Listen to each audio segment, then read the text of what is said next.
Wow, oh, wow. Wow, oh, wow is the word that I'm going to, or phrase I'm going to start with tonight. Lord knows none of us knew that as I'm driving around the old Suburban and actually talking to you. Actually, I wasn't talking to you at first, but then my phone buzzed, and then it was something about Nick Saban is retiring. And I said, wait a minute, I'm not going to be quick to the trigger. I'm not going to repost. I'm not going to just, I'm to do my due diligence. I'm going to call you. I'm going to call other people close to the program. I'm going to figure out what's happening. Is it true? Is this a fraud? Because you know how that rolls, right? Well, it turns out it's true. Nick Saban, 17 years at the University of Alabama, has been phenomenal. The GOAT for sure, the greatest of all time, the best to ever do it in college football, says it's time to stop coaching. I know you're going to get into this, Christian. Nobody knows him better than you. You played for the man. You was with him 5 years of your life. Actually taking you from a young adult to a grown man, seeing you change, seeing your body change, your face change, facial hair, to being a clean cut, nothing, to going to the pros. You have that relationship with one Nick Saban. I've known him since 2014, maybe 13, when they started recruiting you with Chris Rump and Kirby Smart. A guy that came right here to where I'm at tonight, Columbia, South Carolina, sat in the living room, sat at the kitchen table with your mom, Lisa. She prepared her favorite Italian dish for him. He loved it. To you going there making the decision, to CJ, your brother, with Miss Terry, wanting him to, and them to move down, and they did. He went to Shelton University, then to Alabama, worked with the football team. So we have very deep rooted knowledge of Nick Saban. Everybody's going to talk about the football, the coaching, the national championship, 7 titles, 6 at Alabama, 1 at LSU, all the numerous SEC titles, the winning percentage. Everybody knows that, and rightfully to be praised, right? But the man, the myth, the legend, Nick Saban. I think that's what I want to start with to talk about because, nobody know him better than you. You're a captain for him. You're a starter for him. You played with this team. You won national championships with him. You won 4 SEC titles with him. Nobody knows Nick Saban the way you do and his family. When your mother passed away, God bless her soul, just months ago, he reached out to you. I mean, a lot of people don't know the kind of person, but I want people to know who Nick Saban is because they look at him on the rants back in the days on the sideline. They look at him yelling and screaming, cursing you out, and you jump off sides against Louisville when the game is over. But the heart, the man, the heart. When you lost your mother, he was in touch with you. They sent flowers, they sent things to the house. They are good people, and I understand the reaction. I've done interviews for TV shows, even here in South Carolina already, to everybody's exit. Everybody's doing everything because over his long tenure of a college football coach, the man that he's helped, coaches that he's changed their lives. I mean, gave them a new chance. Lane Kiffin, Steve Sarkisian, guys that he brought in. We call it the rehab center where coaches would come to Tuscaloosa and sit with Nick Saban, and then all of a sudden the resurgence of their careers began. And so these are the things that this man is. So it's not just really football. We know, the defensive mind and all that. Listen, the great man that he is. So my thoughts would be, and we're not burying him. He's not dead, but it feels like it. It feels like the way people are responding. But my thing would be, Christian, what a great man. And I'll say this, not passing you. One thing he told me in that office that day, which the coach now at Philadelphia that had the remote control, Nick had a remote control.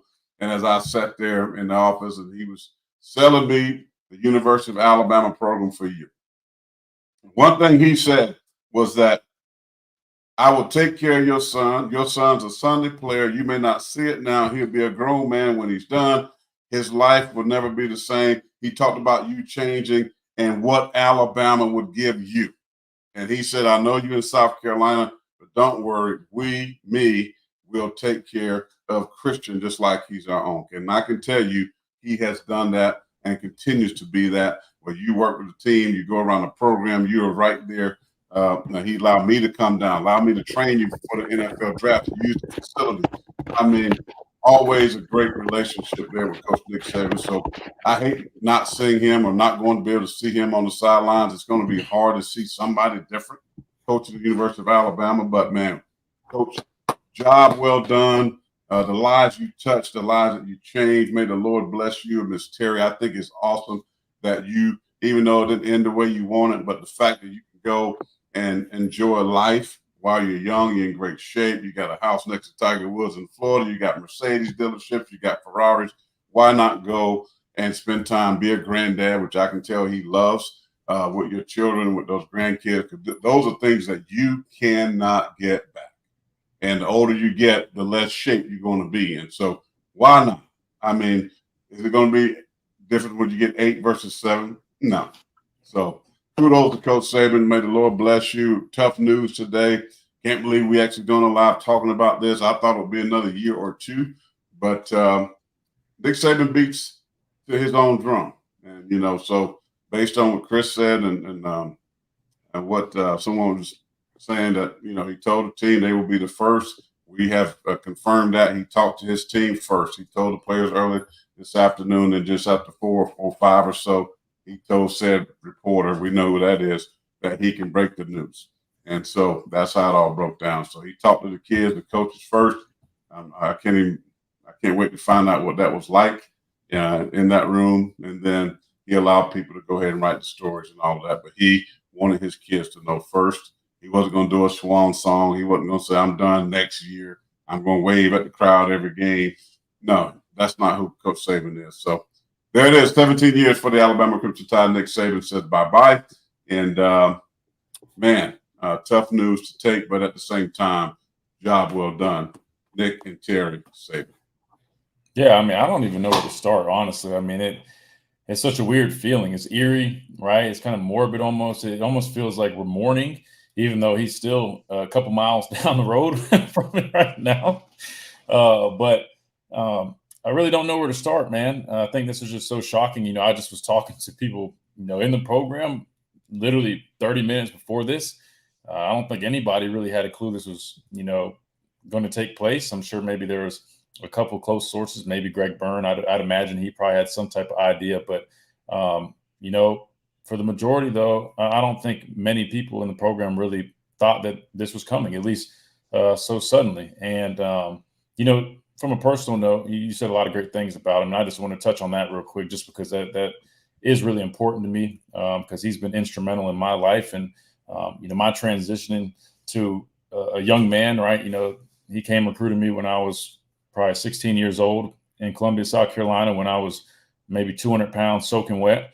Didn't even see the potential in myself yet. Didn't necessarily see myself being the type of player that was capable at playing at a university like Alabama. Not that I wasn't confident, but, you know, I was a skinny, narrow kid that was still, you know, figuring himself out, right? You know, I know I had the NFL pedigree, you know, with your genes and all that great stuff everybody talks about, but I still was, you know, I was a project. And he came knocking early on, and that meant a lot to me. You know, I was in disbelief when I saw Alabama come to my high school at Spring Valley High School. And, you know, just getting to know him through the recruiting process, I always appreciated, you know, how honest he was. You know, he's very upfront with how he handled it. You know, he didn't really sell you false realities. He told you, look, you know, I'm going to give you an opportunity, but it's up to you to make the most of that opportunity. He didn't sell you on that we're promising this starting spot. He didn't do that. And I respected that about him. You know, he was always a man of his word.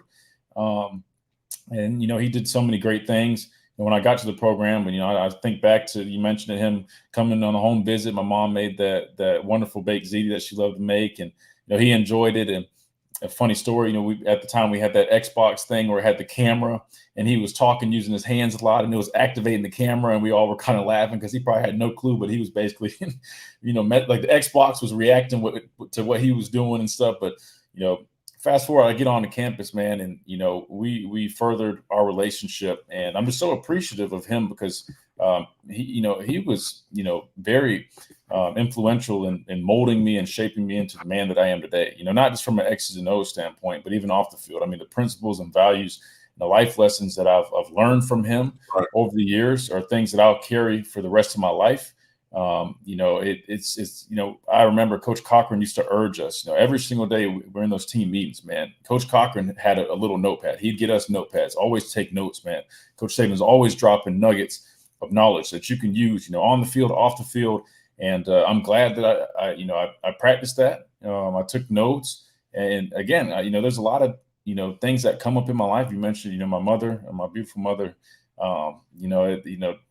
Handling that, like you said, when I lost my mom to cancer, I mean, he called me personally. We talked. I mean, he was him and Miss Terry, they sent flowers, and were so just so impactful with that. And man, you just talk about the countless lives of young men that he's touched, and a lot of people, they see it. Him and his wife, Miss Terry, do so many great things off the field, in the community. But this goes so far, man. And I can't say how thankful I am. I can't say thank you enough to him and his family for what they did for me. I mean, give me the opportunity to come here as that skinny kid from South Carolina to earning a starting job, battling through adversity, earning my spot here, overcoming injuries, to leaving here as a team captain, two-time national champion. I played in 4 straight national championships, losing 2 of them, unfortunately, but we still won 2 of them. Won 4 SEC championships. Was drafted.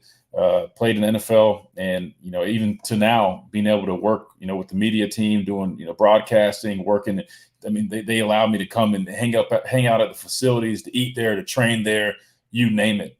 That's the type of program that Coach Saban has built here, and people have to understand. I mean, this is almost unprecedented in my opinion. Right, the way they treat former players, the way they treat current players, they put you in position to provide value for yourself and your family on and off the field, and the way they treat you, not just as a player, but as a person, it's monumental. And so it's a tough day, man. I mean, you can sense it, man. This whole town.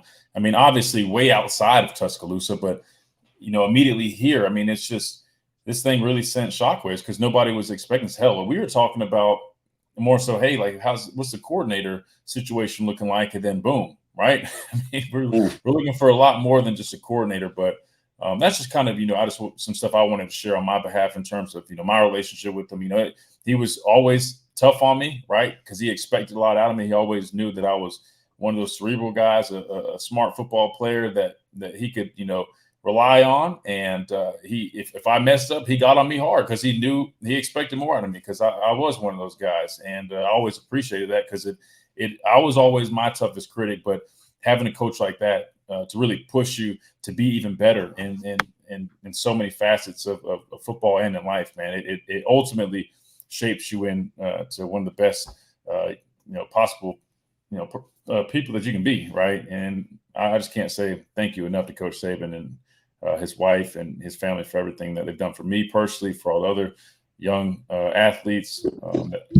It's truly special, man. And it's a sad day, but I'm happy. I think you hit the nail on the head. I mean, life's short.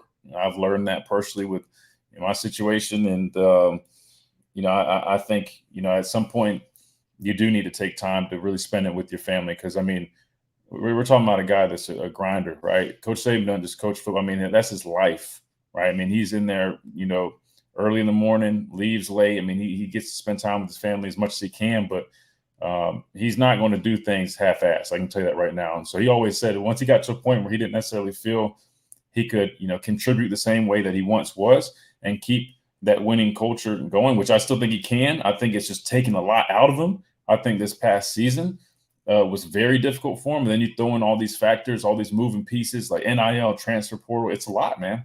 It's a lot. And so I'm very curious to hear his press conference. I know somebody in the comment section was asking about a press conference. There's most definitely going to be a press conference. There'll be a big one, and I'm very, curious to, and probably won't be in the room to get in there. Huh? Well, I will be in there. I'll make sure. I know you're gonna get in there, but I'm like for a lot of folks, you'll be able to have a conversation with them, and that's one thing that I would love to do. Is just personally, which I will do at some point, get with them on that one when I get back down there to tell them thank you, because that type of man is far and in between. You don't see, I can tell you this as a former player when it comes to coaches, especially, we go back to high school. Coaches have the ability to impact one young man's lives tremendously. You can even impact it for the better, or you can put such a sour taste in that man or that kid's mouth and make him become totally something different. we all look at it, especially today, that life and football is all about wins and losses. We all look at it as about how many bowls and how many rings and how many trophies that you have. But when you look beyond that, when you look at what they really do, and we're talking about, because we're familiar and we know what Coach Saban meant to men.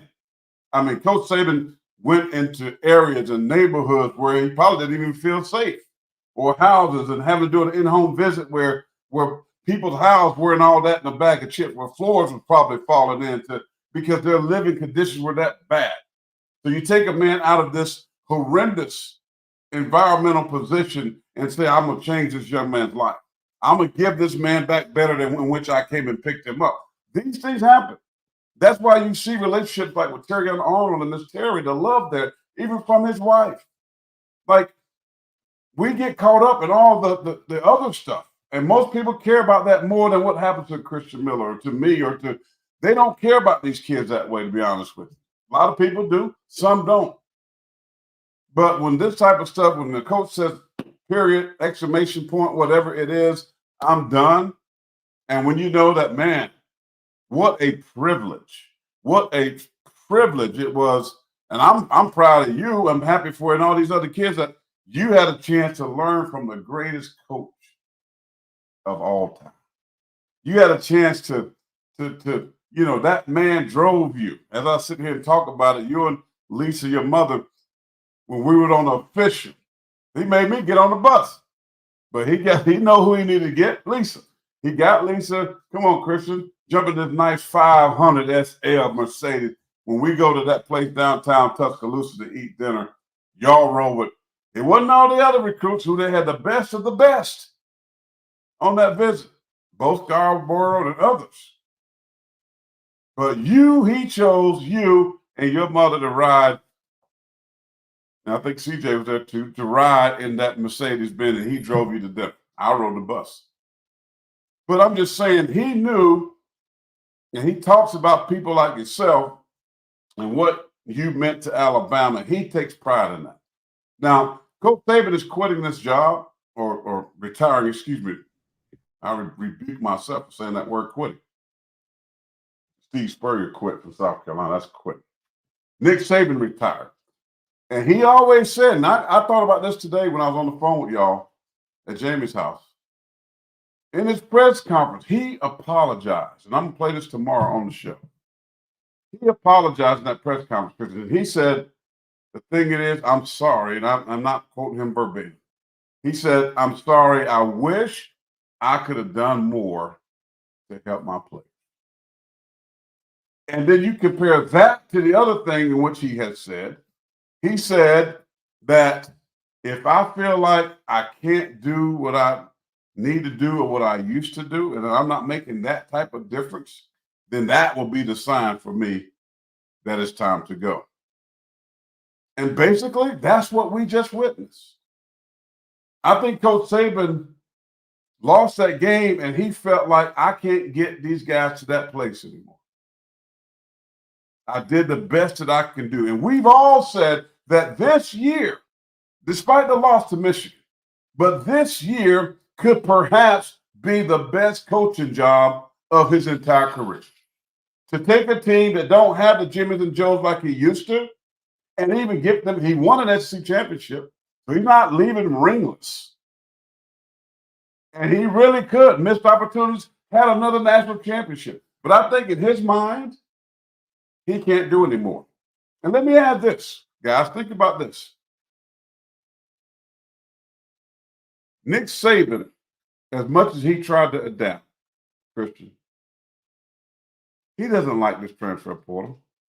He doesn't like this NIL stuff. He doesn't like the fact that kids are coming to his office and said school offered me this much money. He doesn't like that. He don't want to be getting a bidding game. Because like what I've been saying, for an old school guy like that, when a kid is coming to tell you, which we got the evidence of this stuff, and he told him to get out of his office. Remember that story? This is what he's dealing with. So when you couple that, and you couple what is going on with college football, This is the reason Nick Saban took the opportunity, in my opinion, to say sayonara.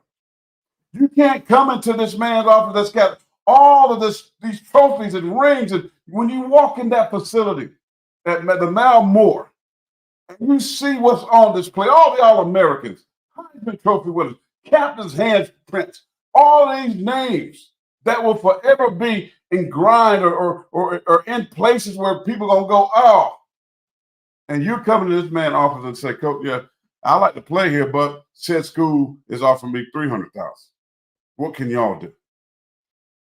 Forget what I can really do for you. Forget what I just said, that I can take a Christian Miller who's 202 pounds and get him to 245 and to become a starter and a captain and a draft pick.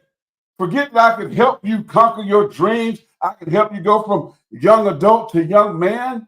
I'll be there for the 40 or 50 years that we talked about. Forget that. They don't care about that anymore. They care about the money.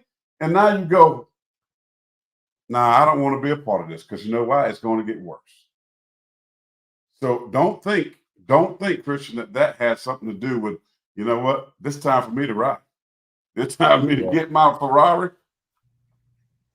go play golf, hang out with the grandkids, drink me some nice red wine that's good for the blood, and enjoy family. I might go do some games. I might be a guest on ESPN or whatever, time to time. I might go back to Alabama. I might be a liaison for sure, because I do think that's going to be part of it. I think he's a part of the process of the coach who's going to be the next coach. We'll talk about that. Nick Saban's going to be a part of that. You said something that people knew. Greg Burns knew. Yeah. Greg Burns not caught off guard. You know why? Because he has too much character to leave Alabama in a negative state. He has too much character and too good of a person to say, I'm just going to dip on these and not, no. They knew. And he ain't going to tell me otherwise. They knew, and I promise you, they already done started some kind of way that the buzz has been out there that coach is going to be moving on, and they know who they want, because Nick Saban does not want Alabama to fall like Steve Spurrier left South Carolina. Steve Spurrier just dipped, stopped recruiting, just did, you know what? He checked out way before he retired. And Carolina was having their best year, 11-win seasons, 3 years in a row, finishing top 10 in the AP, back-to-back, playing for a championship game against Cam Newton and Auburn in Atlanta, and then he quit. Nick Saban does not do that. So therefore, I think he's a part of what goes on even going forward. And I think his handprint will stay on this program to keep it as successful as it has been. Because right now, if you keep everybody in place, to be honest with you, Christian, this program is not going to change that much now. Because this 12-team playoff, guess what? Alabama going to be right there. The only way that this program changes, if you have a mass exodus. And kids say, you know what, and other people are going to do this now. Other teams, I promise, they're on the phone right now to recruits, trying to get them to change their minds. You best believe it. They don't care. They are down and dirty. Those aren't even close to them. They're trying to steal them. You can bet that. So they got to have somebody in place right now that they on the phone with. Hey, listen, we need you. What is it going to take? The best coach for the best value right now is Dabo Swinney. $7.5 million buyout. $7.5 million buyout. He leaves Clemson. It makes perfect sense. From Pelham, Alabama, he played ball there. He won championship there. He said it was his dream job. The only job besides Clemson would be Alabama. Now, Clemson has done this, right? And I said on the show, I didn't think he's on the downward spiral. But he's young. He's still recruiting well. Things are in place. He's a name. He's a brand. It will be an easy pair of shoes to step right into. Alabama hadn't won championship in 3 years, so the love has lost a little bit of luster. It makes perfect sense. If I'm Greg Burns, if I'm the board or whomever makes a decision, Dabo will be probably the best. It just makes sense. Him or Dan Lanning will be the two guys. One of those two I guys will think be the next coach at Alabama. Period. I like Dan Lanning, but I think it's too soon in his coaching career. In my opinion, that's just me. I don't like it. How much as I hate to freaking say it. Yeah, I mean, I would have to pull for a Dabo-led team. I Lord, you can change don't. my heart. That's You why and I was only trying to you. say. I don't know. I feel as great as a coach as Dabo has been at Clemson. I don't know, man. I mean, losing to him twice in the national championship, and then them just having the graveyard at Clemson with the like just stuff like that, man. I don't know, but he would be a good option. But before we get in that, just going back real quick, because the more you have time to kind of reflect, it almost makes me wonder, seeing the being a hey coach and hearing Coach Saban and hearing in his press conferences. I'm very observant, right? I'm a person that I pay attention to body language, tonality, all those things. And one thing a lot of people kept making note of was Coach Saban seemed very optimistic in his press conferences, at the Hey Coach show, right? Especially early on in the year. And everybody was like, why does he seem so upbeat? This doesn't seem like him. And it almost makes me wonder. I think we actually might have talked about this, but somebody asked me this, as a matter of fact, and I said it almost as if I think he's understanding, because he's talked about how grateful it is, to have the opportunity. I think he knew going into this season, he was kind of getting to that point. Now, did he know that this was going to be his last season? Honestly, I don't think so. Maybe he did. But I think he at least had a feeling that it was getting to that point. And I think it's a combination of things, if we're being honest. I don't think it's just the transfer portal. And I don't think it's just family. I think it's the perfect storm of he's getting older, right? And I think, honestly, that's the most important thing, spending time with your family, being around your family. I mean, it's so time consuming, the job that he has right now, that that's all. And he's, again, I said it earlier, but he can't have 1 foot in, 1 foot out. He can't do that. So if he's the head coach at Alabama, he's the head coach at Alabama, morning to evening. I mean, yeah, he talks about him and Coach Miss Terry, watching a show in the evening, but he's missing out on a lot of time with his family, and he's getting older. And I think you couple that, like you said, with the transfer portal, NIL, and maybe in his mind, I don't think he believes that he can't coach his team to this point anymore. I think he just knows how demanding it will be after experiencing that this past year. I think this past year was a lot for him, right? And then you take into consideration, and he knew Kevin Steele wasn't going to be here long. Look, if we're being completely honest with you, and I'm just going that already. I was about to say we've known. I'll be honest with you, they've known Kevin Steele was out of here months ago, if we're being transparent. And so he's going to have to replace a coordinator again. You got to go through all that. It's just a lot, man. And I think it's just the perfect, situation where I think it's time for him to call it. I don't know. I know you mentioned he's not the type to, do a farewell tour, but I almost wish because how many people probably would say, hey, man, I would love, to at least just have, like Tom Brady kind of did, right? Give all these fans, because, dude, there's a lot of fans. I'm sure there's probably a lot of fans that might have missed the game for whatever reason. And I hate it for those fans. I mean, because, you can't go watch him coach anymore. Now, again, I get it. He's still probably going to be involved. I agree with you there. I wouldn't be shocked if he does have a lot of influence on the coaching search or some executive decisions, what have you. I mean, because he's definitely left his mark here in Alabama. So we'll see how that goes. But it's tough, man. It's tough. I pray things don't change too much around here, because the foundation that he's built here truly is remarkable. And I hope whoever it is, whether it's Lanning, Dabo, whoever. I mean, heck, I know Kirby's not leaving Georgia, but that wouldn't be bad, right? But whoever it is, I hope they're able to do their best to carry the tradition. I'll be honest, I wouldn't necessarily want to be the guy to follow him up. Incredibly big shoes to fill, but we'll have to see, man. I would just say this, man. You just got to be patient. You got to just be thankful for the years that we did have with Coach Saban, how special they were. That's why I used to tell folks, man, you got to understand that I think we got so used to just winning and winning and winning. People would, if we didn't win, people were mad, frustrated. And I just feel like, man, y'all got to just remember how grateful we need to be, right? I mean, I remember I've heard people complaining like, oh, we haven't had a championship in 3 years. And I'm like thinking in my head, like, what other school has a Isn't standing? that crazy? I You mean, feel Michigan, like what? 1997, Washington, 1991, the last time. But we sit there Right. going, "Man, Nick ain't won in 3 years. But he's been there. I mean, he's had a chance.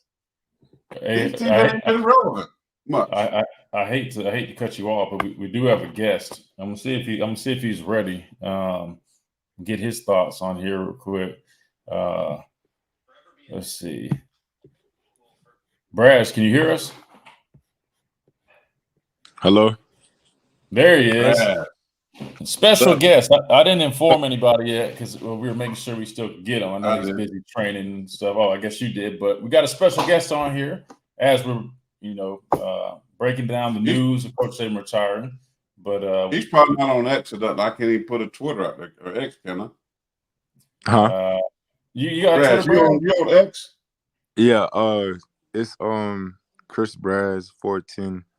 That's my username. I'm at my Twitter handle. Well, without further ado, let me give him a nice formal introduction. Now we're about to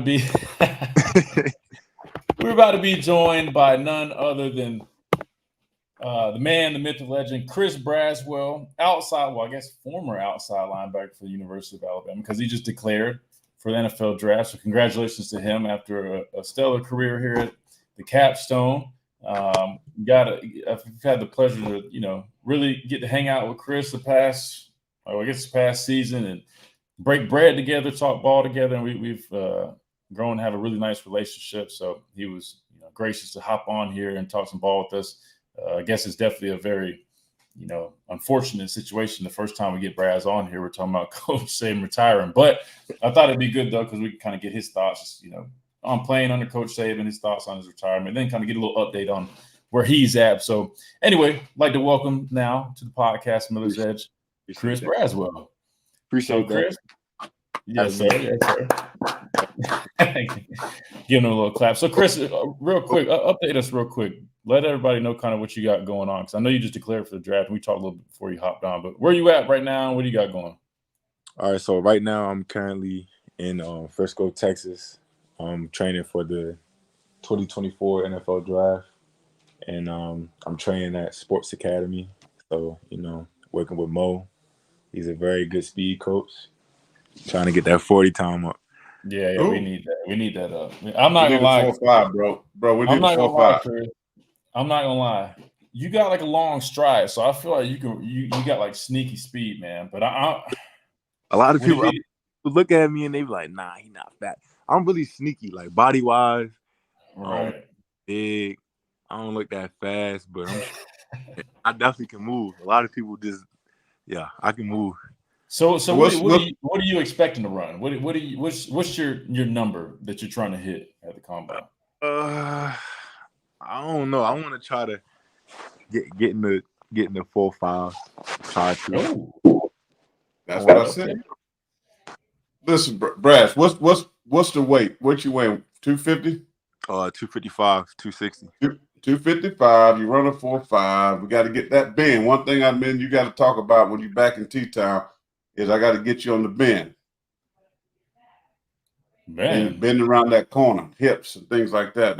I'm telling you, these coaches got he's got good bend. I know you can bend, but the more load you can, bro. If you can get that arm on the ground, that type of bend, and then that explosion from that point to the quarterback, that's what I'm talking about. That's fair. Listen, you got it all, bro. I've been wanting you to get on here with us. I mean, I think you're one of the most respected guys on this 2023/24 Alabama football team. I had a chance to talk to you about some things over at Jamie's house. We had dinner and hanging out. It was a pleasure to do all those. I think you're a great young man. I think you got a marvelous future in front of you. But how do you feel, though, that you said, I'm not coming back. This is time for you to go. Dallas Turner, your other book in, he says, I'm out to go live out your dream. Tell us why. And then number two would be, had you known that this was going to happen or had some type of inkling, would that have been any different based on your decision? Well, my decision was based off that I felt like I had the best career in my season, all my 4 years of being here. and I felt as though that I put a good enough amount of tape out there for scouts and coaches and whatnot to, evaluate me on. And I got some great feedback from, Coach Saban and scouts and everything. So that ultimately led me to my decision to decide to leave because I felt like I had enough credibility to leave. Respect that. Respect that. Did you have any, intuition or any idea that Coach Saban might not be coming back? Like, now that you have time to reflect, did anything stand out to you? Like whether it was your exit meeting you just referenced, or even just kind of how he was coaching? Did things feel a little bit different towards the end of the year, or you didn't? This caught you by surprise? Oh, it kind of it caught me by surprise a little bit, but like I kind of had a feeling on the exit meeting and how that went, but it wasn't a 100% because you never know what's going through Coach Saban's mind. So I mean, he could have retired back. Like you just never know. So like I say that now because he's retired, and I'm saying like, oh, like I kind of knew, but in actual reality, I really had no idea that he was going to retire. Knowing how Coach Saban move, and he's very business oriented. So I really had no idea, but kind of the way how the exit meeting went, you could say that I kind of knew, but at the same time I didn't, because like I said, if he didn't retire today, then I wouldn't even be saying, oh, it was the exit meeting. Let me ask you this, Brass, because you was in that locker room. All right. I've been on y'all all season long. I thought y'all had a great opportunity in front of you going out to the West Coast, to LA, to the Rose Bowl to take on Michigan, who eventually won the national championship. You guys had a lead up by 7 going into that ball game. One of the things Coach Saban said in the press conference, he felt like he wished that he could do more. He had done more to help y'all win that game to secure the victory. That stuck with me. Do you feel like, I mean, the years that you've been there and Christian spent 5 years with them, do you feel like that with all this NIL, all this transfer portal, kids are different today? Do you think that had a little bit to do with this is the time to move on? And I've pretty much done what I could do? I think it had a say so. I think the transfer portal definitely had him thinking about like if he can continue to do this, because now you got guys that can go in any coach office and ask for $1 million, and not every player deserves $1 million. So that probably was a big thing on him. Like, man, like now I got to deal with kids asking for this level of money, but they really not worth it. And if they're a good player, but they just not worth the money, and I tell them I can't give them the money, then they're just gonna leave. So now it's kind of like he was, I guess, dealing with like a free agency type of ball game. And I don't think he was the way how college, or the way how he probably seen how college football was hanging. He probably didn't like it. Yeah, I agree. If you're just tuning in, we got Chris Braswell, former Alabama linebacker, NFL draft prospect, with us right now. And Chris, I know you got to hit the mosque, so I'm not going to hold you up too much longer. But real quick, when you look back on this past season, obviously it was a breakout, season for you. You had 8+ sacks. I mean, you interceptions, forced fumbles, making big plays. Yeah, touchdowns. I mean, returning field goals. I mean, you did everything. I mean, so obviously phenomenal season for you, man. You finally were able, to get that recognition you deserve, man, which I'm happy for you there. But when you look back on this season, man, just reflect on it, man. Obviously great season for you, but how did it go, as a team? I know you guys won SEC championship, fell short in the playoffs, but still nonetheless a great season, man. Just reflect back on this season and your journey up to this point, man, because you're a lot like me, a guy that kind of had to wait his turn, and then finally, once you got that opportunity, you made the most of it. So just kind of reflect on this past season. Yeah, this past season was definitely a great season.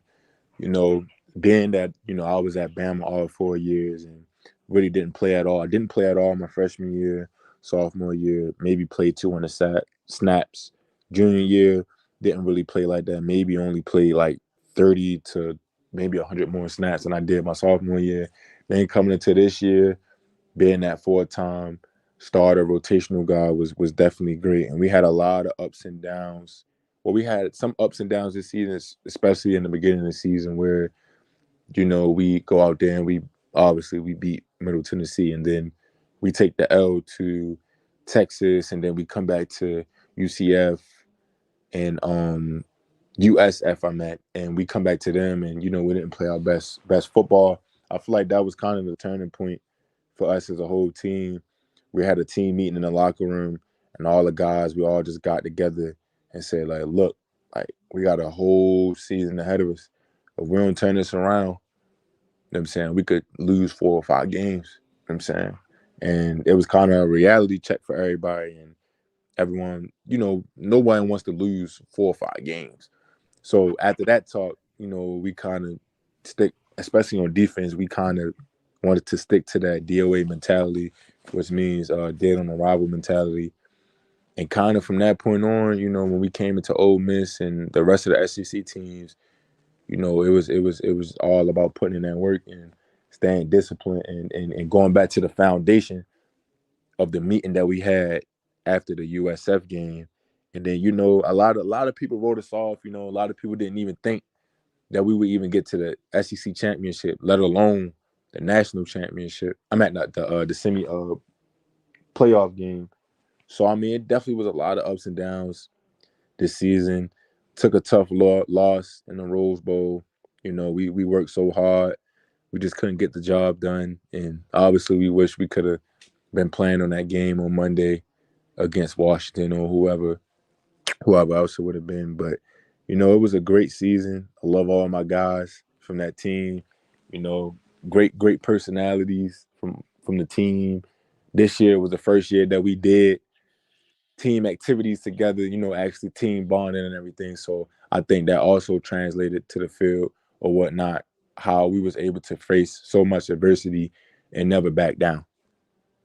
Yeah, that was it was a tough year, but yet a rewarding year. I think I'm one in that category. I thought that this could go down as one of the greatest coaching jobs Coach Saban has done. Being on the quarterback not being filled early, having to figure that stuff out and all that good stuff. Uh, he made things happen, got you to a place. But here's the thing I'm worried about as I'm looking at right now.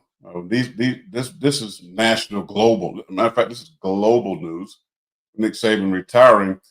Chris, one thing, you've been recruited. You know what's going to happen. Coach is going to use this now against Alabama. We already seen more news coming out. The 5-star wide receiver Ryan Williams now decommits from Alabama is probably not for sure going to head to Auburn. These are things you worry about. He decommits from Alabama, top 10 recruit. Hadn't signed his papers yet. So, do you, as a former player, do you try to help out in those areas? Do you try to go back to the locker room and help guys? But because I've been in this place, my coach died, so I understand what's going through your mind and all this stuff. What would you say to the locker room and your teammates that having to say goodbye to a head coach like Nick Saban? I know it's hard. I don't know how I would react if I was in the locker room, being that Coach Saban is one of the greatest coaches of all time in college football. So my message to them was just to be to continue to lock in and keep the main thing the main thing. Coach Saban built the program and has the foundation set. Just because he left, that doesn't mean that the program is going to go downhill. They still got the fourth quarter program. All the things that Coach Saban instilled in us is still there. You know what I'm saying? Even though he's not there with hearts and spirit or whatever, he's still there. Like it's still his program. It's still his team, his the message, everything.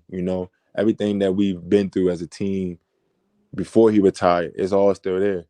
You just got to continue to put the pieces together and keep using the same mentality that Coach Saban put on us to be. So No doubt. I think it's still there, for the guys. I don't think the guys should just be hopping in the portal immediately or decommitting, because you never, even when I went to Bama, I didn't, obviously Coach Saban was a big reason, but like, it's not a guarantee that he was going to stay on my all 4 of my years. So, I don't think recruits especially should be decommitting, because you never should really commit to a school specifically for a coach because you never know what happens.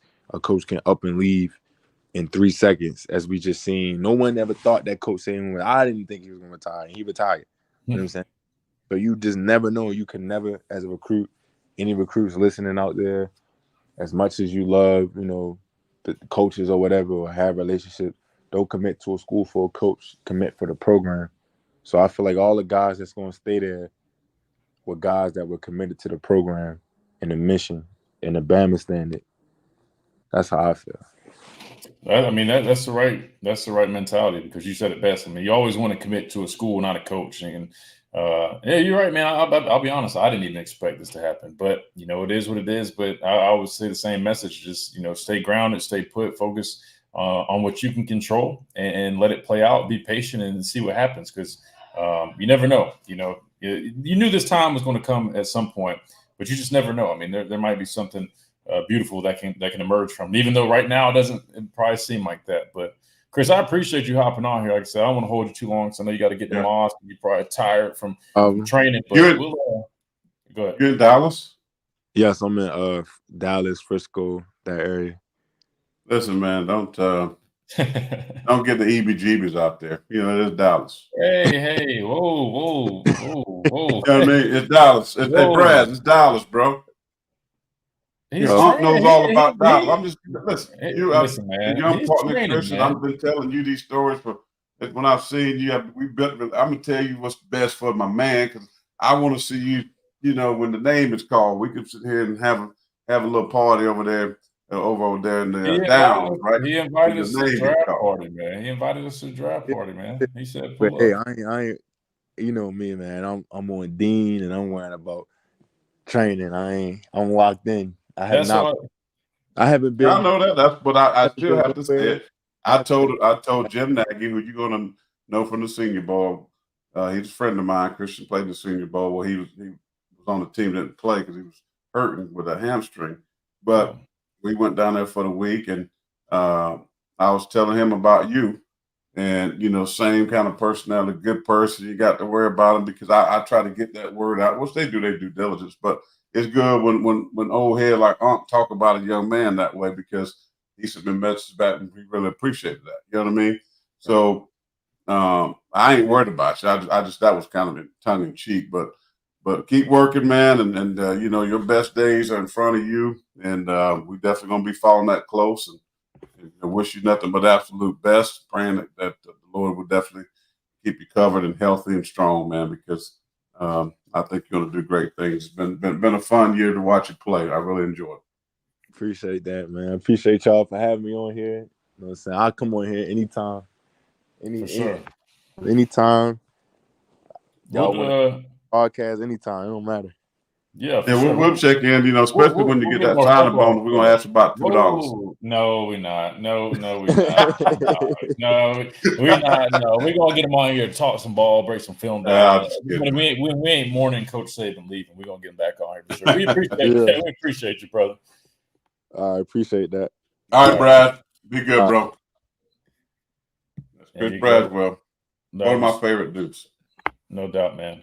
Really good dude, solid dude on and off the field. But I love the way he plays, man. I hate when he's kind of overshadowed. Yeah, I hate he's a little overshadowed in his career, But I'm just glad that he finally got that opportunity to really, present himself as that, player that he is. And he's a playmaker. He's got all the measurables and things that people are going to want. So he's definitely going to have a nice NFL career, and definitely a very solid dude. So we'll have him on some more. We've been waiting to get him on here, and I finally was just like, man, we might as well just do it now, man. We ain't got we got to find some positivity out of today's news. But dang, I should have read him some of the comments. I'm trying to get Josh Payton on. I'm trying to get Josh Payton to join us. I'll be honest with you, man. This has just caught me by surprise. Even though, like we said, I mean, you knew this day would come, but it's just like I didn't think it was happening now. You said it earlier, like everybody was thinking this was Coach Saban's greatest coaching year yet, right? And I agree, it definitely was up there. Talking about not having an established quarterback early in the season, new coordinators. They faced a lot of adversity even behind the scenes, man. And they were able to, accomplish so much. Again, people, overlook the SEC championship because our standard is national championships, but going and beating Georgia, the number one team at the time, in Atlanta for SEC championship, when this team, like Chris just talked about, after losing to Texas and struggling against USF, everybody was writing them off. And it just, they were at a crossroads, and they had, one of two choices, and they obviously made the right choice. He talked about it. They kind of had that come in Jesus moment, and they kind of figured things out. And that started with the leadership of Coach Saban, man. You just talk about as a leader, man. And one thing I forgot to mention too, just speaking on Coach Saban and, just the type of person he is, man. One of the coolest things that I enjoyed, every time we won a championship, we always built a house. I can't remember if it was exactly with Habitat for Humanity or what program we did it in partnership with, but it's just stuff like that, man, that just separates him from so many other people. We can sit there and brag about every single accomplishment and accolade that Coach Saban has, right? 297, 71-1 for his career record. That's including Toledo, MSU, LSU, Alabama, 7 national championships, 6 of them at Alabama. I was a part of 2 of them. Very thankful for that. 12 conference titles. I was a part of 4 of those. 8 playoff appearances, 45 All-Americans, 5th in all-time coaching wins. The countless guys in the National Football League that he played a role in developing them, right? You look at, him taking a guy like Trayvon Diggs, who was a wide receiver when he first came in. When I was playing with Trayvon, he was actually a heck of a wide receiver. Coach Saban said, look, man, we need some depth at the cornerback position. I think that you could make that switch. And this guy is, all pro type player in the National Football League right now. The list goes on and on. You talk about resumes. There's no better resume than this guy's here, man. And then you just add on top of that the person that he is, the leader that he is. The work he's done for community. It's incredible, man. But Coach Saban's 72 years old, man. He's got his grandkids. I get it, man. And he deserves everything, man. He does, because he's put his time in. He's gave so much to so many players, people, families, communities. He deserves this, man. I wish nothing but the best for him. But it's just such a weird feeling, man.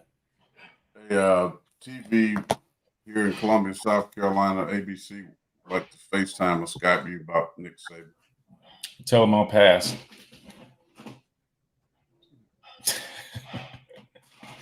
What, man? Look, I'm just saying, when Coach Saban and the community here in Alabama welcomed me with open arms. You know what the people back home did? Carolina didn't really want to offer me. The people It's were not Carolina. assholes. I just ABC, bro. That's good for them. Maybe I'll do it, but he's a good guy. I like him. Tia's in here. She said, y'all all right? I can't even eat. Yeah, I'm great, man. Well, I got me a nice Mediterranean salad waiting on me. His name is Mike is a good dude. I'll see his info. He's a good dude. Yeah, but no, Tia, we're good, man. I know it hit me hard. That's Coach, man. You know what I mean? Just all the time some getting on me and all the funny stuff, but it's like, man, I got to find that video. So instrumental in shaping me into the person that I am today, and I'm forever indebted to him and Miss Terry for everything that they've done for me. Helping my brother when he came here to get into school. So many things, man. So many things that they've done, man. It's just phenomenal people. But we just wanted to hop on here at least. Do the interview. Great. I'm confused. We got a lot of these messages are good. There's a lot of good stuff down here. Saban was retiring sooner than later. Can't coach forever. No, that's true. That's why we said. It was coming at some point, Jeff, but just kind of seemed abruptly just because, again, we talked about how well of a job he did coaching this past year. He seemed he seemed like he was in it, man. But again, it almost makes you wonder if the writing was on the wall. Just going back to hearing him in his press conferences, thinking about what he was saying and how he was saying it, right? I think he kind of had a feeling that he was getting to that point, man. It just sucks that we I guess we're a little oblivious to it, man. I guess we were just a little oblivious to it. Well, they say you don't miss something great until it's gone. That's indeed true. Um, Are you doing the messages? Well, listen, it's been a great show. I mean, it's. we I know mean, I that don't know what Michelle, else to say. I mean, I hope you go back if you're just not joining us. A lot of good stuff that I felt like I said. Listen. Let me throw this. Let me say this.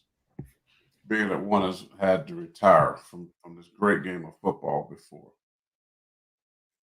I already know it's going to be extremely hard.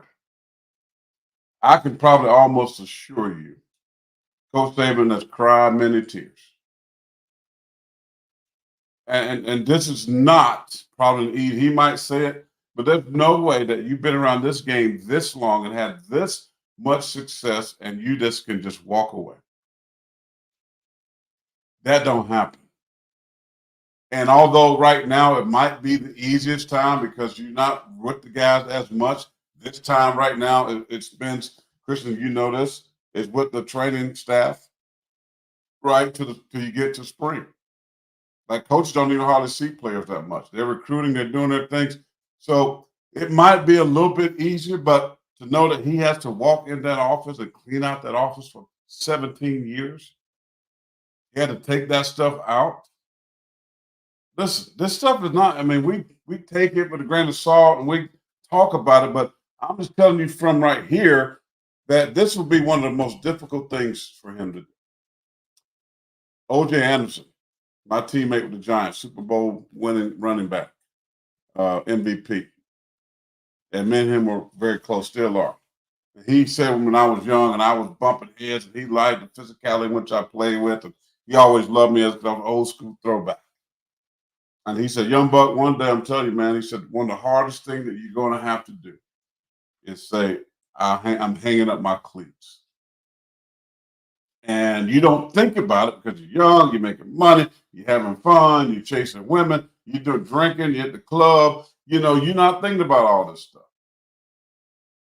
You hear it, but you don't really listen to it. So therefore, you just go through life. But when that moment came, and I thought about the words he said, it never left me because it was the hardest thing to do. I didn't know what I was going to do with myself. I sat around staring in the mirror. I would, preseason and training camp started. I'm sitting here in Columbia, South Carolina. What am I going to do? I've never worked a real job. All my people's in New York and Minnesota and do like all of these things. You start having anxiety and like you develop stuff that is crazy. So it's hard. Then you wonder, did I make the right decision? Should I start back training? Should I get my agent to start calling again? Win. Should I? That's what he's dealing with. And I worry about this. I told my wife tonight, when I told her, I said, Joe Paul of Penn State, though he had the horrible way to go out. With the scandal that they had with those coaches and all the stuff that was going on. 6 months later, he was gone. 6 months later, he died. Now, he was 82 years old. Coach Saban loves football. Coach Saban loves competition. Coach Saban loves being around these guys that play football every single day and go to practice and train and change bodies and turning young adults into young men. Coach Saban loves this stuff, right? And so it's not that easy to walk away from something that you love. You just can't do it. So you get concerned. Yeah, I want to be with my grandkids. Yeah, I want to be with my family. Yeah, I want to be with Miss Terry. Yes, I want to live next to Tiger Woods and play golf at the nicest golf course. Yes, I want all this stuff. But at the same time, when it comes to spring practice, when it comes to summer camp, when it comes to even recruiting, you begin to miss those things. You begin to, have that buyer's remorse, so to speak. You begin to say, did I make the right decision? What am I going to do? Because nothing, let me just tell you all this that's hearing it live now, that's going to hear it and when you watch the replay. This game of football, nothing replaces that. You can't find it in a factory. You can't find it in a corporate business. You can't find it. You're not going to find the same camaraderie. You're not going to find the same competition. You're not going to find the blood, sweat, and the tears. You're not going to be able to find any of that anywhere else. I don't care how much money you got. I don't care what size business you got. I don't care what size house you live in, what degrees you got, or what you drive.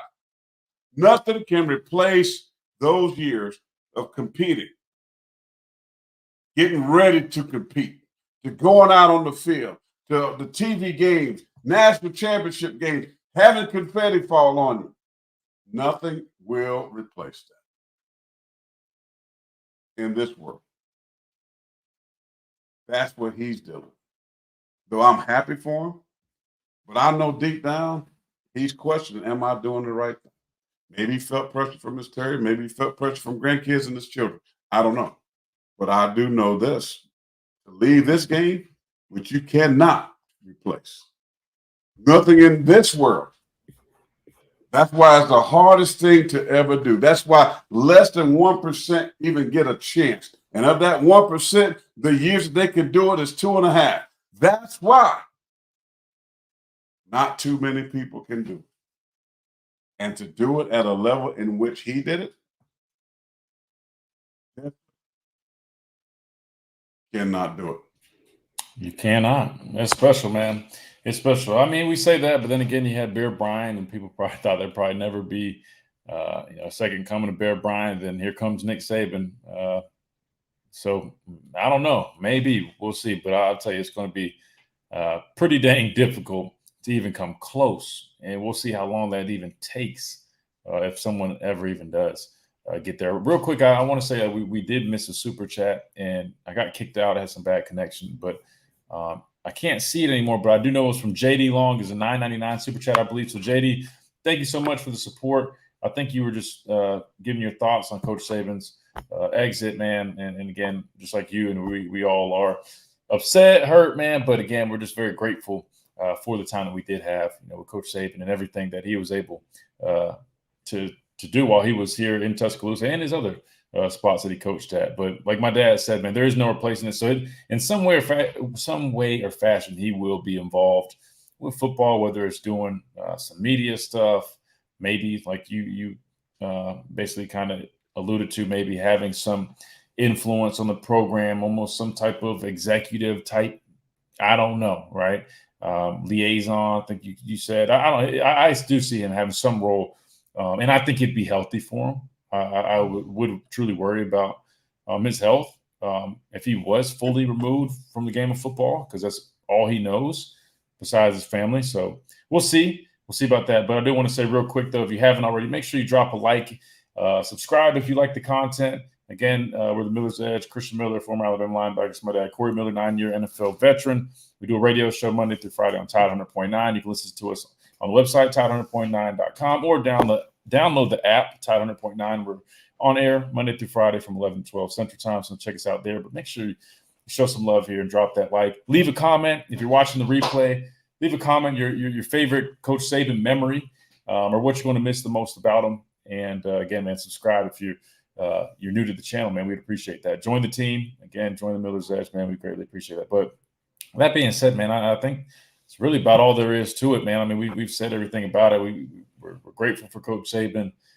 Definitely going to miss him here. And I'm really curious to see who the new coach is going to be. Hopefully things aren't too different, but we'll have to see. But in my opinion, Tate said he's going to know before the end of the night. Well, that's what I was going to say. I have a feeling that they have an idea on who they plan to get. I don't know if it's Dabo or Dan Lennon. What about Lane Kiffin? You don't think Lane? I think it's Dabo Swinney. I mean, that makes the most sense to me, just because, I mean, you look at how you mentioned his buyout, how things are at Clemson. It almost seems like that relationship at Clemson is kind of ready for, a parting, in my opinion. It's kind of like, it seems like they're hitting that time where they're kind of like, all right, they probably will mutually split. I mean, I'm sure they'd love to keep him, but that's just kind of where they are at as a program, in my opinion. I think it'd be good for him to get a fresh start. Look, man, after playing him in the national championship and losing those two to him, I don't know, man. I don't know how I feel about it. I don't. I would, I would respect him. I'm gonna respect whoever is the head coach here at Alabama, but it would still gonna be that in the back of my mind. Like, we lost this dude my senior year when I couldn't play because of my hamstring, and then the pick play. Yeah, gosh, that's gonna be tough. But that being said, man, appreciate everybody tuning in. Again, I wish this was I wish this was not on these terms, but it's life, and we're just gonna have to see. But this program is definitely gonna be a lot different, in my opinion. It's gonna be a lot different, man. It's not gonna be the same without Coach Saban. It felt like that when we lost Coach Cochran. That was a big blow, but now losing Coach Saban, man. College football will not College be football the is same. not going to be the same. No, I mean the national championship wasn't the same. I mean Nick Saban's brand, who he is, and what it makes. I mean everything is different. I mean he is college football. We cannot underestimate that. And so many people on my X, if you've not follow me at X at Pastor Payne 57. But a lot of people are sad. A lot of people are saying God no. And I tweeted or X'd out. Clemson fans say bye bye to Dabo's 20. So I think some people are concerned. Believe me, the upstate where I'm at here, there are some people are nervous. His buyout's only 7.5. Dan Lanning's buyout is $20 million, which is nothing. But that's what we've seen with Jimbo Fisher. I would say Dan is still. How much of that? Well, like 7 million, 800, 7 million, 910 million. These guys got all this money. But listen, Alabama is not going anywhere. Alabama is going to get the best guy that's not going to lose any ground, that's going to be able to keep people here, the players that they got. Listen, people are not going to shy away from coming to Alabama. With this transfer portal, that's the only thing that worries me about Dabo Swinney being here, because he hasn't embraced the transfer portal. Therefore, Clemson is going 8-4. And that is not kosher for Alabama. What if he does? What if he doesn't utilize the transfer portal here? Then it's not going to be any Dabo different. Swinney gets this job, the one thing he would have to answer: we got to be whatever we need to be in the transfer portal. And I think Alabama is looking around right now. They're meeting. And they're saying, "Hey guys, what have we got to do?" They're saying, "What we got to get some money. We got to keep guys here." I mean, the 5-star plus guy now, Auburn is sitting there going, "Yeah, he's definitely coming to Auburn now," which I think is a mistake. But kids, they're going to have knee-jerk reactions. So, I don't know how Coach Saban handled that. I don't know how Coach Saban, did he make calls, or the coaches making calls? Or what is he telling these guys that haven't signed? What is he telling the 24 guys? I mean, I got people right now calling me. I mean, I got players' mothers calling me, people's families are calling me because they need to be worried. Because they do. I'm just saying, this is not now, I don't know what's going to happen. But I mean, there's decommits from Alabama already. I mean, I'm sitting there reading stories. I mean, I gave the 5-star. I mean, he's out. I mean, these guys that's the biggest one they had. So, I hate seeing this. And I don't know what it's going to look like for Alabama. But I know Greg Byrne and whoever makes the decision has reached out to Dabo Swinney, and I know they've reached out to Dan Lanning. Which one of those two guys do you want? Would you rather have? Everything makes sense for Dabo. This is a dream job. He beat Nick Saban twice. He gave Nick Saban his worst loss in the national championship game. Clemson in the ACC had a down year. The last 2 years hasn't been good. So I don't know. I just think it's Dabo Swinney. I do. I think Dabo is out at Clemson, and he will be the next head coach because Dabo has a great relationship with Nick Saban. And Nick Saban will be a part of who's the next head coach. I promise you. They're not going to hire anybody without his blessing. So I don't think this is going to be as bad just because Nick is when Steve Spurrier left South Carolina, they made him the liaison, and he still was around the program. He had an office when he wanted to be here. He came to games. I think Nick Saban will be I don't think Nick Saban just going to be 100% ghost. I don't. Because I think he has to, as I talked about earlier, he has to have some kind of footprint a part of Alabama. He is Alabama. And Alabama needs him to be a part of Alabama. That's why the real estate's going up. That's why they're building all these new apartments. That's why they're doing all this stuff down in Tuscaloosa, because of the success of Nick Saban. Right? And if he goes bye-bye, all that, the people you got, the new people coming to school, all of that is influenced. So, as I said, I agree with DiMaggio. Is that Gory? I do it right. DeMaio, Said, you don't want to recruit that one? I got it. But I mean, listen, they're not going to hire the. He don't want to recruit. Don't. That's what I said. That he can't stand that. We already know that. That would be truth. But I'm not.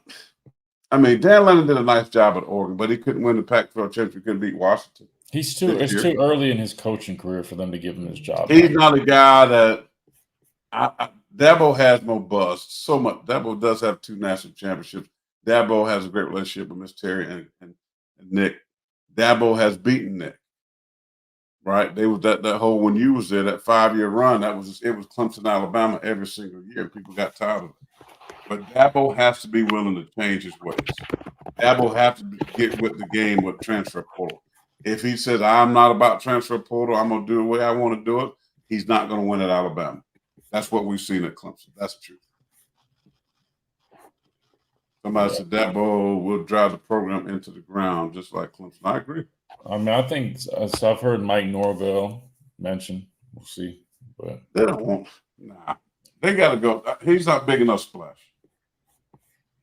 You think Dan Lanning is, though? I don't. Dan Lanning is too early. Miss Terry dropped off an official statement y'all want to read before we get off. I just read that to you. I'll read it real quick. So it says, this is from Miss Terry. It has been an incredible run these last 17 years at the University of Alabama, and we take with us many amazing memories. We hope that the Saban legacy will be about helping others and making a positive difference in people's lives, as well as the winning tradition on the field. Our Knicks Kids Foundation will continue to help children, students, and teachers causes in the state of Alabama. The rules of the game for football may change, but the process will never go out of style. Hard work, discipline, the relentless pursuit of a worthy goal, not cutting corners, and doing things the right way for the sake of constant personal improvement, not for the scoreboard. Alabama will always feel like sweet home to our family, and we'll be cheering Roll Tide. And that's at least the Sidelines Bama tweeted that, so I read that tweet. I'm hoping that's an accurate interpretation of what she said. But man, like I said, man, it goes so much deeper than just on the field success, man. Building homes, them in the community, the Saban Center, the Rye Center, the things that they were doing that they still do. Man, truly special people. Dr. Crystal with a $5 super chat. She says Dabo to Bama is like SMU back in the day, football death penalty. I mean, I don't think it'd be terrible for a higher. I just don't. After playing them twice, or playing them 3 times, I guess, beat them in 15, lost in 16, lost in 18 my senior year. I don't know if I can get past that. Like, I mean, and then I know he's friends with Coach Saban, but just I don't know. There's something about Dabo, probably a good football coach, but there's something about him. I mean, I'm not a Dabo guy, but if he goes to Alabama, I would probably come there with you and spend time and figure that out. But listen, Terry Arnold declared for the draft. He said, Miss Terry said, I've never been to a pro day while Nick Saban has been coaching, but I consider you one of my best friends, and I'm going to come to yours. Wow. Wait, say that again? Miss Terry has told Terry Arnold that she's never been to NFL draft pro day while Coach has been there in charge at Alabama, but she considers Terry Arnold one of her best friends, and she's going to make sure that she's there at his pro day. Where'd you see that at? Terry on tweeted that out from another round radio. The next round? Next round, something like that. Another round. So I think it's cool that Nick let Miss Terry released a statement, not him. You said you think that's cool?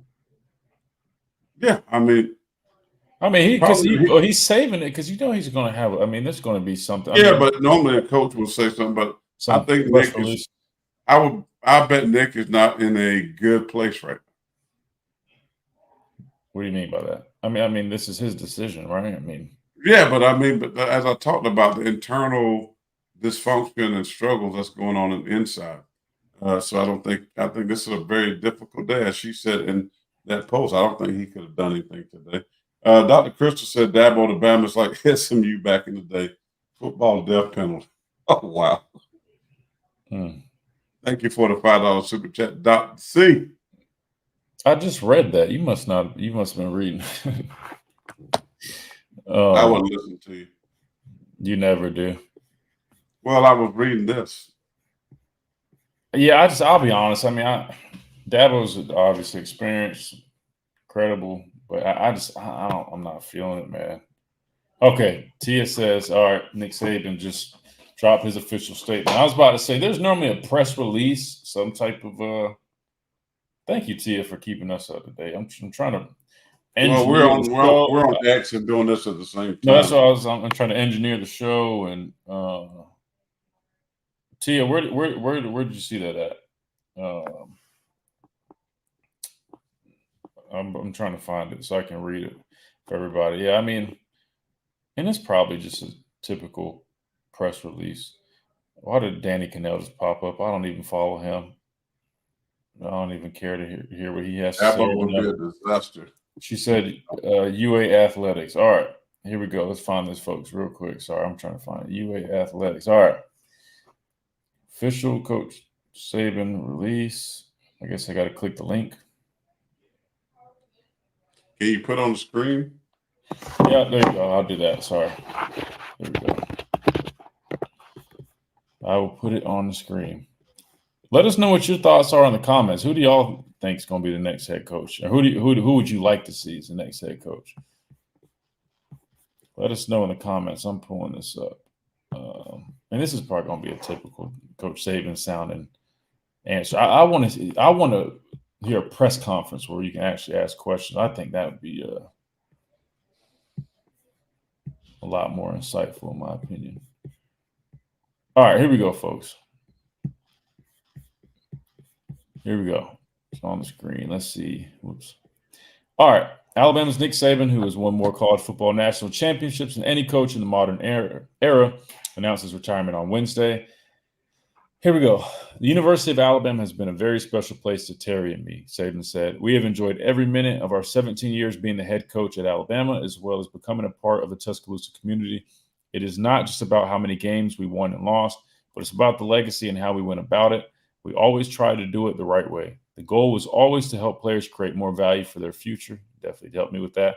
Be the best player they could be and be more successful in life because they were a part of the program. I can validate that. Hopefully, we have done that, and we will always consider Alabama our home. Yeah, man. I mean, that's definitely a Coach Saban statement for sure. Definitely want to hear a press conference, but I mean, That's all he said? That's what I'm saying. He goes on to say Saban spent 28 years as college head coach, goes over his resume, and simply put, Nick Saban is one of the greatest coaches of all time in any sport. University of Alabama is fortunate to have had him leading our football program for the past 17 seasons. Greg Burns said, throughout his career as a head coach, his teams have won 7 national championships, 11 conference championships. I thought I read 12 earlier, and 312 games. And he's developed an NCAA record 49 NFL first-round draft picks, and most importantly, hundreds of college graduates. He is the consummate coach, mentor, and leader, and his impact is felt far beyond the football field. Coach Saban and Ms. Terry have touched countless lives in our community in the state of Alabama with the work they've done through the Knicks Kids Foundation. While his time as our coach may have come to an end, his legacy will live on forever. What an honor it has been for us to have a front row seat to one of the best to ever do it. A truly remarkable career for Coach Saban. Man, yeah, I'll be honest. I just thought he was going to at least finish out his contract, man. It just almost makes you wonder, like they'll give him all the money anyway. They need to. No, but I'm saying, like, could something of could the NIL transfer portal circus really just? But tell Coach Saban to give some of his money to Alabama so he gets to play. Somebody said Sarkisian, maybe. I mean, again, we'll have to see, man. I think they do have their They're not sights. going to hire Steve Sarkisian. I don't think so, but we'll have to Here's see. the thing. It's Dan Lanning. It's Dabo Swinney. After that, I don't think anybody I mean, who do you guys think? I mean, we know everybody can go out there and pull big names, but there's so many messages. I don't know if it's scuttlebutt. I don't know if it's truth, but many people, guys, they believe that Alabama has already hired the coach. That's what I said. Coach Saban don't move that way. Coach Saban would make sure that this team is in good hands before he made a decision. I think this thing is already done. I don't think he walks away from Alabama program unless they got who he wants and who they want. They can't announce it yet, but I bet you're going to start to see here later on in hours that there's some real names out there surfacing. And I don't know why. I just believe it's Dabo Swinney. I could be wrong, but I believe it's Dabo Swinney. He's an Alabama guy. Your mic's muted. He's an Alabama guy. Thank you. I was about to say no, and I agree. It makes sense. He's an Alabama guy. He's got all the credibility. I'm passing going home on the Highway 20 rides that I've made from Columbia, South Carolina to Tuscaloosa, Alabama. Every time I go by Pelham, Alabama sign, I think of Dabo Swinney. Yeah, but everybody, this is my only thing. Lanning, man, I get it. He's a fiery guy. He's got the intensity. He was here as an analyst when I was here. He worked with outside linebackers. Like, I remember before he actually was like even a position coach here. I mean, like, he was just an analyst, man. And then to see his rise, he went to Georgia. Well, first he went to what was it? Not Middle Tennessee. Was it Middle Tennessee or one of them? It's a blue school. Memphis. Dan Lanning. He went to Memphis or Middle Tennessee, I think. Maybe Memphis. Did some good stuff, went to Georgia, did some remarkable things as a coach. He's fiery, he's got intensity. I like all that. I think he's still early in his career, maybe, in my opinion. His coordinator is Tosh Lupoy, who was my position coach. So that means he'd be bringing back Tosh Lupoy. I'm sure they carry hearing some of their motivational speeches. They've took some of our philosophies and kind of woven that into theirs. So I mean, I'm not against it. I think it could work. I don't know. I don't know how I feel about fit. And maybe it's just because I'm biased because those two guys, the head coach and the coordinator, worked in my room, and I just still kind of I just think back of them, being a position coach and analyst, and just crazy to think just several years down the road now they're head coach and coordinator. I just think this is just such a big gig, and I don't know. I mean, I'm texting right now, and I got people their kids are committed to Clemson. That's messaging me right now. So I'm just telling you, this thing is going to get crazy the next 24, 48 hours. Wait, what do you mean? I mean, people think Dabo's the guy. You don't think players are signed with Clemson? They're looking too. Now they're going, wait a minute, are you staying? You out? What? We need to find somewhere else. So everybody is shuffling right now. I'm telling you, this thing is crazy. It's crazy. I mean, we'll know something soon. I'm not a Dabo fan because it's Clemson. All right, he gets rid of that orange. I'm a Dabo fan. No, hold on, but what about his lack of utilizing? That's the only thing but he will change. He will definitely, because they will have that. Man, dude, you did a whole thing about him being stuck in his ways and being arrogant after that caller called his show and criticized him. Sorry, Dr. Kristen. I'm just saying, look, man, if he's going to be stuck in his ways and not wanting to adapt to what college football is, I mean, he openly talks about his resentment towards paying players and stuff, and people can have their opinions, whatever. But when the line is crossed, when that starts to negatively affect your ability to coach and run a program, right? Look, again, Coach Saban, I don't know personally, but if I had to guess, he could give a rat's ass about the NIL and transfer portal, but he's not openly saying it in press conferences. I mean, like that to me, like I just don't know if I'm with that. If If Dabo comes there, okay. he's got to put all that crap out the window. These folks are saying some great stuff. I don't even want to get off because put Tia him on the says screen. I might be okay with drunk Sark. Sark don't drink no more. He's clean, I think. Last I heard, I used to hang out with at the establishment back in the day when I was all about that. So look, I think he's good. I think he's good. Lane Kiffin is tweeting as not shocked, but I don't think they go after Lane Kiffin. Although I will say Lane Kiffin would not be a bad hire.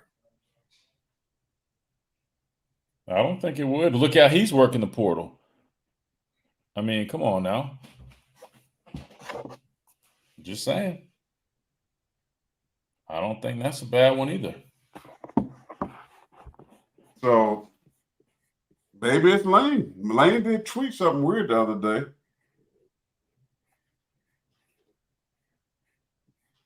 I don't know, man. I don't know. We'll have to see. Chief said Christian has receipts. I do, man. That's what I'm saying. He talks a lot. Yeah, I take note. I take note of what he says. Wow.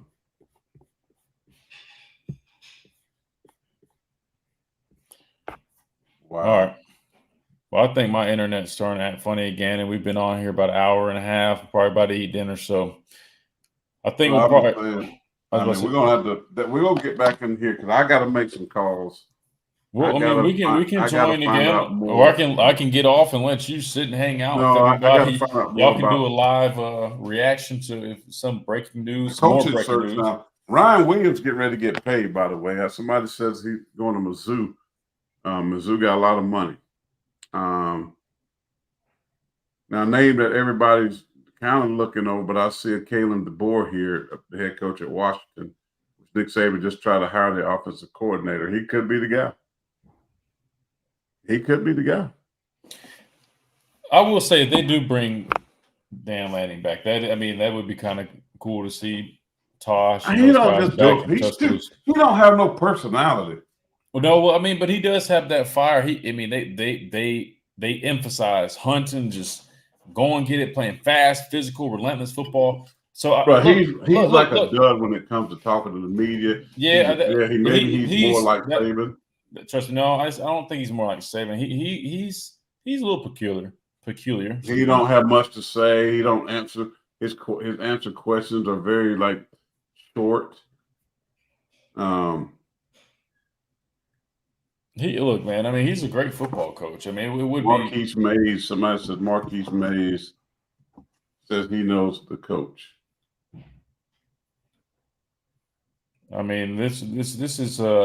This is what Coach Saban said on Dan Lanning back several months ago. He said, "What I've always tried to do is have a bunch of young people evaluate them and see them to go get other jobs and know you would hire them back because you know who they are." Now, one of the disadvantages of having all these guys going out and getting jobs, whereas they hire the guys before I get a chance to, like Dan Lanning. Dan Lanning was a GA here. He went to Memphis, got a job. I was ready to hire him, and 2 days before I hired him, Kirby hired him. So, obviously, Coach Saban speaks highly of Dan Lanning, thinks a lot about him as a coach. So, I personally just feel it's too soon in his head coaching career for him to get this job. But there's reports saying that he would get the first. I wouldn't even want this job. If I'm a coach, I don't even want this job because you're talking about pressure. Man, you talking about, bruh, you better be ready to go. That's why they can't just hire anybody. Who wants to follow in those shoes? It's probably the second guy that after the first guy fails and then the next guy comes in and then it becomes the new dude that wins championship. I don't know. If you're going to hire the number one guy now, like if I'm a coach, I don't care how, I can't be scared of this challenge. Dabo has the moxie to take this job. He is well known. I can't believe what I'm hearing, man. Like, bro, you not know how much crap you talk about Dabo. Because you're in South Carolina. If I had $1 for every time you tweeted something negative about Dabo and how he's a false prophet, he's funneling money through the church. You're over here advocating for this guy. That's what they were doing. That's what I'm saying. So I'm like, you know all these things about him, and you still are advocating for But him, man. okay, but you have to look at the picture differently. I get your perspective, but I also get the perspective other. is I get your Dabo has perspective. national championship pedigree, and he He does. beat Alabama twice, and he gave Nick Saban his worst loss. Right? And Say what you want. He set numerous. You go look at the first 12 years of the playoffs. It's Alabama 9-5 behind them. The second winners team is Clemson. The other last 2 years has been bubblegum. And he's an Alabama guy. And his buyout is $7.5 million, which is nothing. Nothing. And I agree. I mean, these messages I'm not disagreeing. The last 2 years, I didn't like Dabo at all as a coach. I thought he was crashing the program. She said, I'm just trying to make Clemson fans nervous. You're making us nervous with all this Dabo talk. Look, I have to get off. I had to eat dinner. I had my friends prepared Dr. dinner. Crystal. So Dr. Crystal, I'm about to get off. He is. You cannot deny that he is a name. I'm not saying he's going to get the job. I'm not saying that he will be best for the job. But if you look at the realism of the situation, if you want the biggest name and the hot, listen, I know what he's done the last 2 years.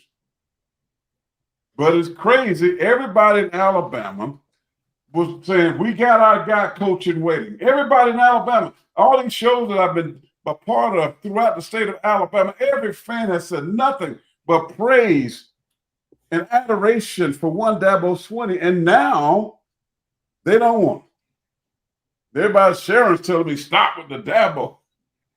Because you're talking about Clemson fans and all that. Want him. Like, we're different, man. I'm not saying it'd be the worst hire ever, but a lot of us just aren't really feeling Dabo right now. It is what it is. So what y'all are saying, we got to get off and eat dinner and let you guys go. Yeah, I'm not saying that I won't. Some person close to the program of Clemson just text me and said, and we know Dabo loves himself Alabama. I just got a tweet. I'm in a text. So I'm getting ready to get on this phone. I'm not saying I might have Christian turn me back on here in a little bit. No, that's what I was about to say. We can if anything comes up, if you hear something, figure something out, or if there's any news, I promise we'll be back on. I've been talking for an hour and a half. I don't even have water around me. I'm getting ahead. I got so one. Yeah, just pass that through your camera, please. But no. In all seriousness, okay. Let me say this. Go ahead. I'm gonna send you the guy. If you can give him a little 2-minute spot by coach, he'll appreciate it.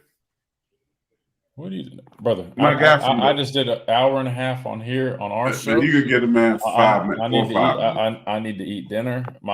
Eat real quick. My friends made a great meal, and I'm holding them up. So, Savannah, Sophia, they've been cooking. CJ's over here. So, anyway, that being said, man, thank y'all so much for hanging out with us. Are you at Jamie's house? I am.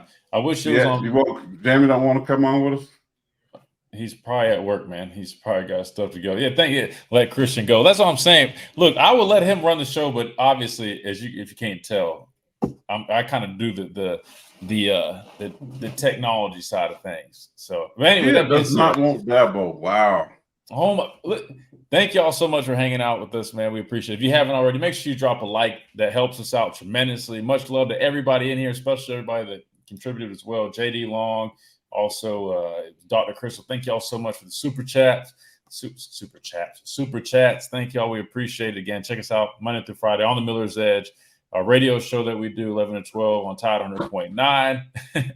And I promise, we will be back on here. Any more news or anything, or maybe if we just want to hop on here for fun, we will. But we appreciate everybody tuning in. I'm gonna go eat dinner. I promise. I love hanging out with y'all. I don't want to get off, but I'm gonna eat dinner real quick, and then we'll probably get back on later if anything else comes up. But again, make sure you subscribe if you enjoy the content. Follow us on all social media platforms.